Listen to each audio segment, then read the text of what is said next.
नमस्ते मित्रांनो, राशी राज या चॅनलवरती आपले स्वागत. मित्रांनो, हिंदू नववर्षाचे स्वागत मोठ्या उत्साहात करण्यात येतं. चैत्र महिन्याची सुरुवात म्हणजे मराठी नववर्षाला गुढी उभारून करण्यात येतं. सण म्हटलं की दारोदारी रांगोळी, दाराला आंब्याची पानं आणि अशोकाची पानं, फुलांचं तोरण. मराठमोळा साज आणि उंच अशी गगनाला भिडणारी गुढी उभारण्यात येते.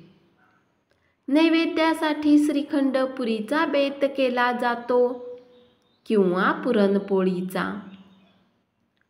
चला तर मग अशा या गुढीपाडव्याच्या सणाबद्दल संपूर्ण माहिती, पूजाविधी आणि साहित्याबद्दल जाणून घेऊया.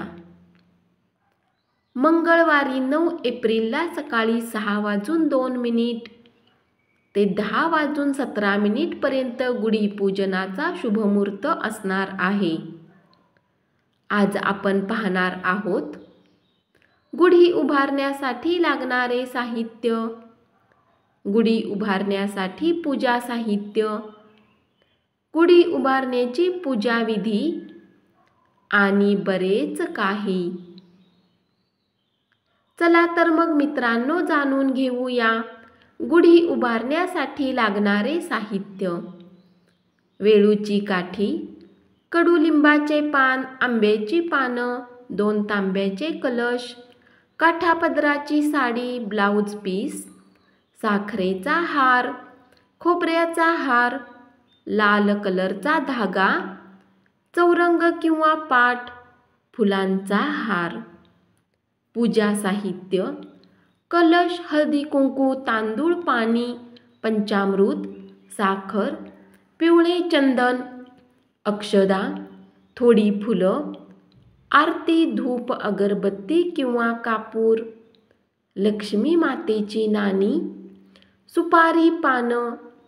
गुढी उभारण्यासाठी पूजाविधी: शुभ मुहूर्तावर गुढी उभारण्यासाठी उंच बांबूच्या काठीला प्रथम तिळाचे तेल लावून त्यानंतर पाण्याने शुद्ध करावं.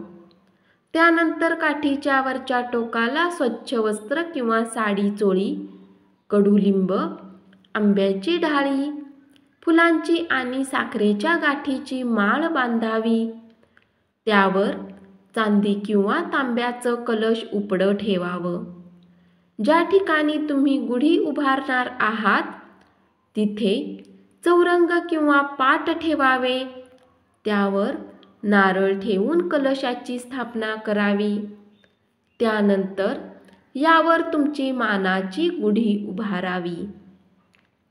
आता गुढीला अष्टगंध, हळदी कुंकू लावा आणि श्रीखंड पुरी, आंब्याचा रस किंवा पुरणपोळीचा नैवेद्य दाखवा.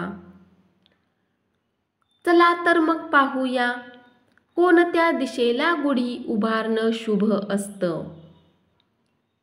गुढीपाडव्याला गुढी ही दाराच्या उजव्या बाजूला उभारणे शास्त्रानुसार शुभ मानले जाते. गुढीपाडव्याला ही कामं नक्की करा.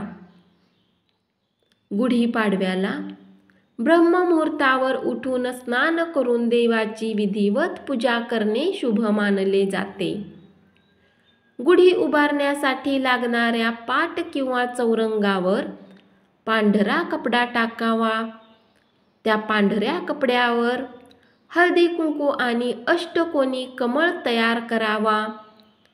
कमळाच्या मध्यभागी ब्रह्मदेवाची मूर्ती पूजा करणे शुभ मानले जाते. गुढीपाडव्याला गणपतीची पूजा नक्की करा.